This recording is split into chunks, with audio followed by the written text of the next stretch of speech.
who have struggled so far this year, dropping to 0-4 last week. But Odell Beckham Jr. just offered an interesting insight into why the Giants' offense has been struggling so much. I was talking to Coach today, and the routes that we're running, and the DBs. I talked to him after the game. He's like, "We know you're running a certain route," so it was just me putting extra onto a route to try and create more space. You said DBs told you they know what route you're running? Yeah, I mean they study film. And I was talking to Hargroves after the game, and he's just like, we know a lot of what you're doing. All right, Cowherd, did Odell just take a shot at Ben McAdoo's play calling? He did, but it was inadvertent. It was an inadvertent, listen, we knew he was good catching it one hand and with two hands. Now he's good at a backhand. This was the classic, I didn't mean to call you out. And because, when you watch the tape, this is not him. No. It's just a mistake. It's a gaffe. I read this exchange earlier, and it read worse than it actually looked.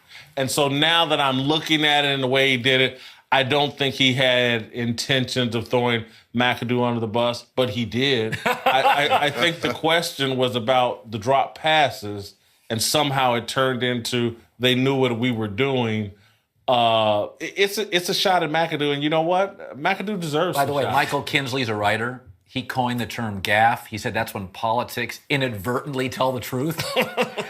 Sometimes you say things without trying to say things. Yeah. Odell Beckham reminds me of myself when I was young, without the crazy antics and all that kind of stuff. If you ask me a question, it was like, look, do you want the truth or you want me to lie? And he just tells the truth because in some games, they do know the playbook. They really do. And it's frustrating as a player. I won't forget, we played the Buffalo Bills, and they were in the backfield before Jeff George could turn around. They said, look, man, Eric, they can't block us, and we know the plays. How frustrating you think that is? And that's frustrating for him also. Yeah. Eric, I hear what you're saying. Here's how I'm looking at this. I don't think this is a shot because McAdoo is Beckham's guy. Remember after the Lions loss, McAdoo called out Eli Manning for that penalty. That penalty in the red zone had to force him to a field goal. He called out their two-time Super Bowl winning quarterback. Called him out. That was sloppy quarterbacking. Odell Beckham goes to Philadelphia, celebrates. The owner thought it was worth bringing in Odell Beckham. The coach did not even call him out in the post-game press conference. I think McAdoo knows I can't take shots at Odell Beckham. He's my guy. He's the savior. He's all I've got. I think Beckham is McAdoo's guy. Yeah, they're working in cahoots.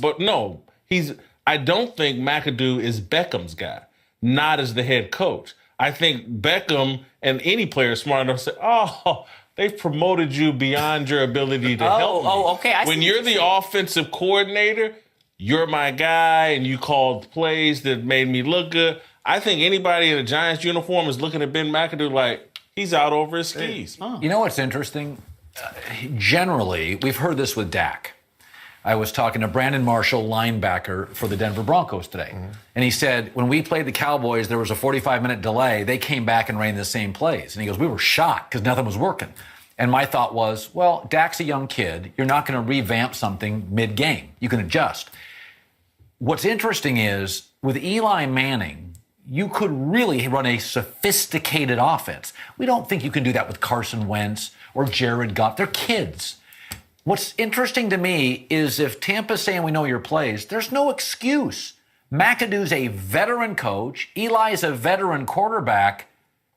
There's no excuse for Phillip Rivers and Eli not running sophisticated offense. A lot of times, Colin, we think coaches are not running sophisticated offenses or adjusting because of the players.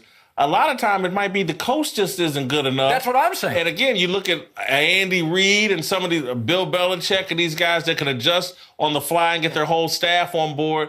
Some of these coaches just ain't that good. What if he's not changing the plays because they can't due to the offensive line? They can't protect Eli. They can't open holes to run. We got to keep it simple.